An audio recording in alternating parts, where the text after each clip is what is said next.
What does Gotye and my exes have in common? There's somebody that I used to know. And speaking of Gotye, we're going to be reacting to a video about how one viral song ruined his life. Let's dive in.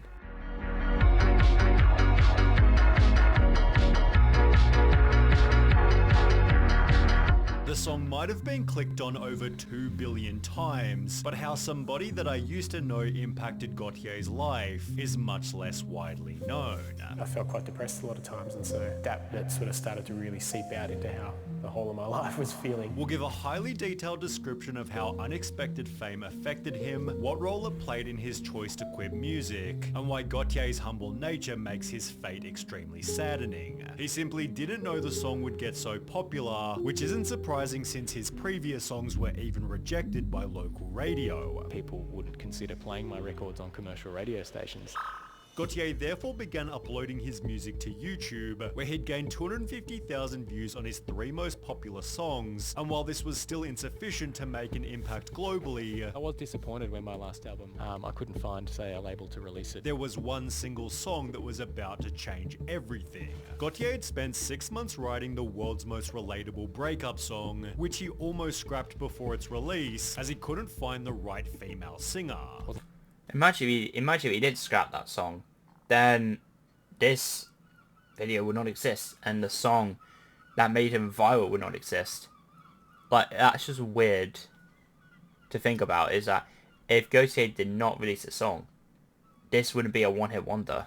Sounding amazing, and that was the final straw. I thought I had to let the song go. I thought, wow, I've been sort of waiting for 4 months. It's just not coming together. Thankfully, Gotye knew the song had potential. I thought it was a strong song. It had an emotional sort of intensity to it. Eventually using Kimbra, who was perfect for its music video, which was then leaked to the public, giving Gotye an unexpected advantage. The video leaked in Australia a week before it was meant to be released and very quickly started, getting a lot of YouTube views.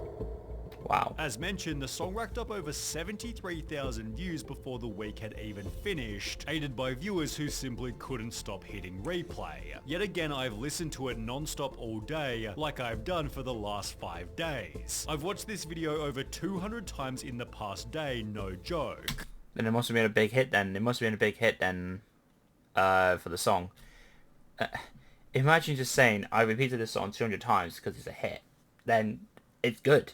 Honestly think I'm responsible for half of the views for this. Brilliant song, brilliant clip, confirming the music video had an influence on the song's instant explosion. Most people say, they think the video clip really enhances the delivery of a song, so a lot of people really have, responded to the video and wanted to share it with other people. It seems to have shareability. Gotye stated when it hit the first million mark, I was kinda like, okay, something's happening here. Although it seemed he was most satisfied to have finally been played on the radio. It's the first real hit single I've had in terms of commercial airplay in Australia. However, the radio stations quickly became insignificant as the song received publicity from a range of famous celebrities. Ashton Kutcher wrote, "This is kinda fantastic, reminds me of early music vids." Lily Allen simply stated, "Love this video," while Katy Perry tweeted, "New music discovery for me, check out Gotye, specifically this song. The lyrics are so true, with Gotye's rapidly developing audience amplifying the same message. I find it absolutely great this song is getting so much recognition. It's gotten more than 7 million views in just 3 months. It went on to break Milestone. The video alone has more than 65 million hits now on YouTube. After Wow. Milestone. Its unique video has had almost 300 million hits on YouTube. After Milestone. It's got like 860 million views on YouTube or something like that. Making the song bigger than almost any other ever. Wow. The third most liked video of all time on YouTube with 1.4 million likes. Although despite making a song that was somehow this famous, I've read people on Twitter saying they're setting it as their alarm tone. Gotye made a point to remain extremely humble. 9 months after the song came out, Gotye explained he still drove an old van. Just last week, your van was stolen. 10 million single sales. What the hell are you doing driving a van? And when asked about what he'd spent his fortune on, he had no interest in luxury.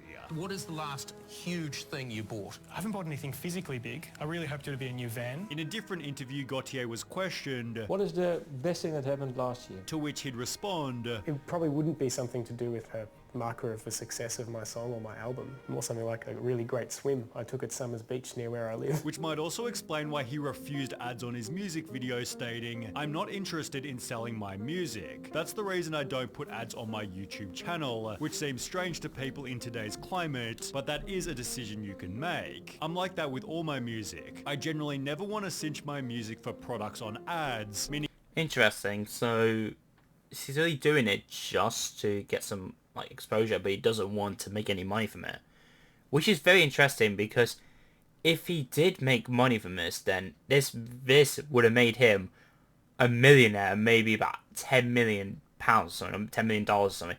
This was a big hit, and it doesn't make sense though. Gotye willingly forfeited over $10 million. I was actually correct! Holy shit, $10 million from YouTube.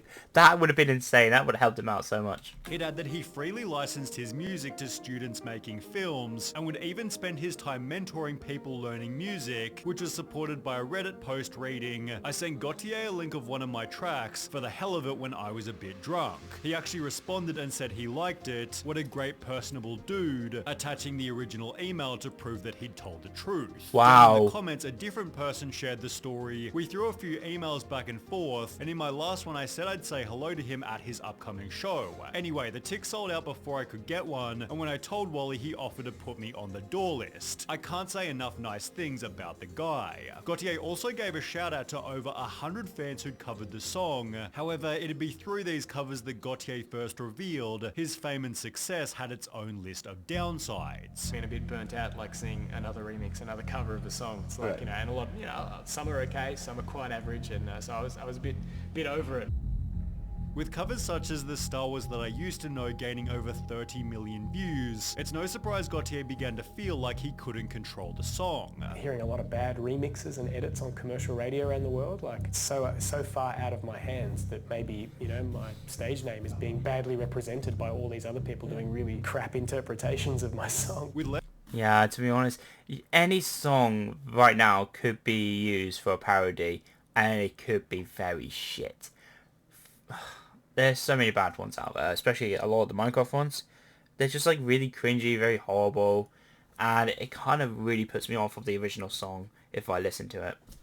Less power over his music, Gotye was no longer as comfortable. If anything, I have more sort of self-consciousness, or I can sort of see the concerns about like becoming maybe more famous, more being prompted to be more of a personality, you know, being a smaller fish in a bigger pond, if you will. And when asked on MTV, "Are you comfortable with all the eyes on you?" Gotye responded by stating, "I don't know. I go back and forth, I guess. Maybe anxious at times or overwhelmed by it or not sure how to process it. Maybe I've sort of got used to how to handle it." This made it obvious that becoming famous wasn't the motive, so much that he'd moved to the other side of the world just to avoid being recognized. Gotye relocated from Melbourne to Brooklyn because there's a pleasant thing in New York where nobody really makes a fuss. I wouldn't know if people recognize me, or if they do, they're very cool about it and don't mention it. I felt the difference when I came back to Australia last Christmas. Walking into cafes or restaurants, someone would say something really nice and want to chat. I feel a lot more anonymous here in New York, which is nice, confirming he'd lost the personability he used to enjoy with his audience. Interesting. So he just wanted to be out of the spotlight. And I think this also happened to Sia as well before she got very popular. She didn't want to be popular or famous. And in the end, she decided, fuck it, and released more good music. And that's why she's probably right now one of the best artists right now.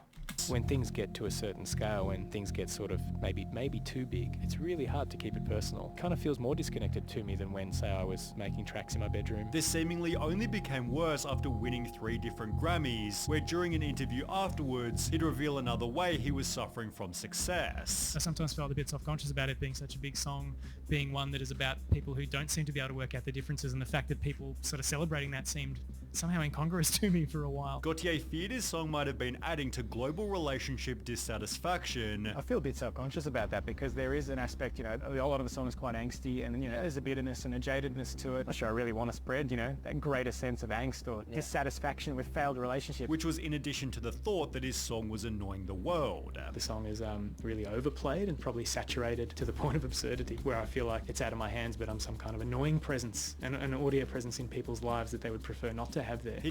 To be honest, in my opinion, I don't think the song's overplayed. I just feel like people think it's overplayed because it's a great song. And it is a great song, but I don't think it's overplayed. In my opinion, it's just a great song that you can listen to and you can relate to. And that's what I've been listening to. Noticed that people were saying, this song is plastered everywhere. I can't go to a mall without hearing it. Whether I like it or hate it, I don't want to hear it anymore. Obviously they're so sick of it, they feel compelled to tell me how sick of it they are. And as a result, Gotye apologized for making everyone listen to his song over and over again because of how many times radio stations were playing it. That's very, very, very humble from him. Like, he's apologising for making everyone listen to it over and over again on many radio stations. I don't think you hear that much anymore, to be honest, which is a shame, because it's still a great song. And I don't care how old it is, it's still a great song to listen to.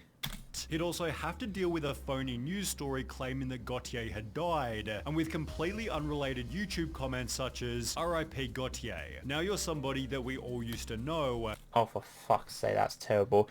Imagine being fooled by fake news like this shit. Like, saying Gotye died at the age of 32. Are you fucking joking?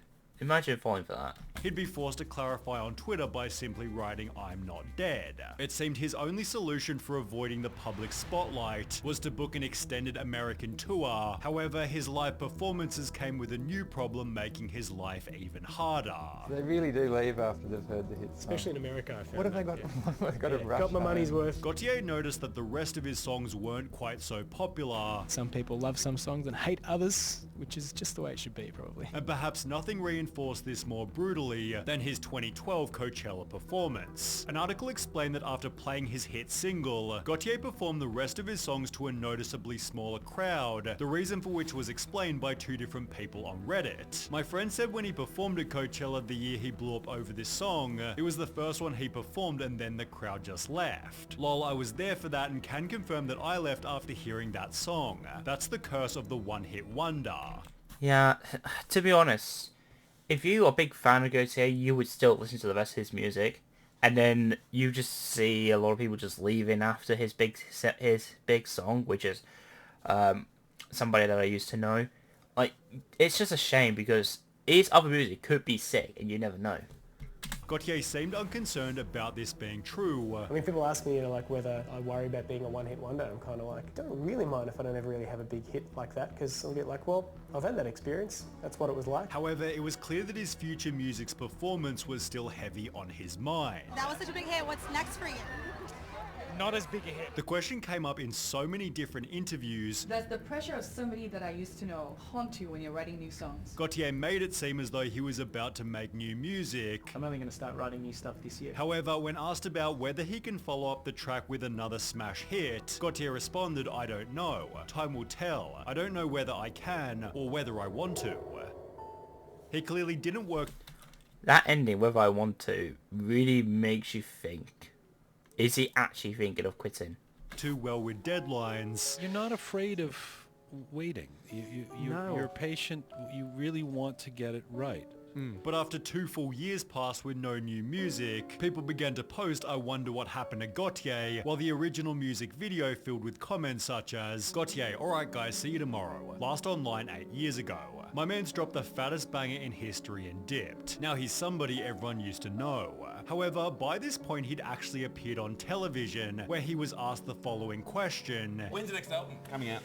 I don't know. I'm working on things. And while he didn't sound too confident, there was a barely known reason for this. Just 2 months beforehand, Gotye released a newsletter containing one important sentence. There will be no new Gotye music. The newsletter continued, maybe there will be. I'm not entirely sure right now, with the main question being whether anyone would hear his future music. Well, people certainly would, only it wouldn't be posted under Gotye's name. Throughout his entire career, he'd been making music with a band called The Basics, which became his main project after ditching his solo career. The Basics bass player Chris Schroeder had clearly grown tired of people asking about Gotye, as he'd state, when I see people saying where's Wally online, or making the now he's just somebody that we used to know, I just think, don't you idiots know how to use Google? In the time it's taken you to write that stupid tweet, you could have just Googled it and maybe discovered some great music he's been releasing recently on the other end. It's so lazy, you're not the first person to do that joke, just shut up. Despite announcing in 2021 that the band had stopped touring, the Basics haven't stopped making music, and there's even been some recent hope for Gotye as a solo artist. In 2020, he was named ARIA's Australian Artist of the Decade, where he'd announced that the follow-up album will be released in the next decade probably, and while his past doesn't exactly indicate that it's coming anytime soon, Gotye's had an outstanding career regardless of his musical future. So how has this success changed things for you? When new opportunities come along, they present all sorts of challenges, but they present a chance to learn new things and learn new things about yourself through that process. So, what a great video that is to react to, and definitely you can definitely now see why Gotye may have no longer produced any more music.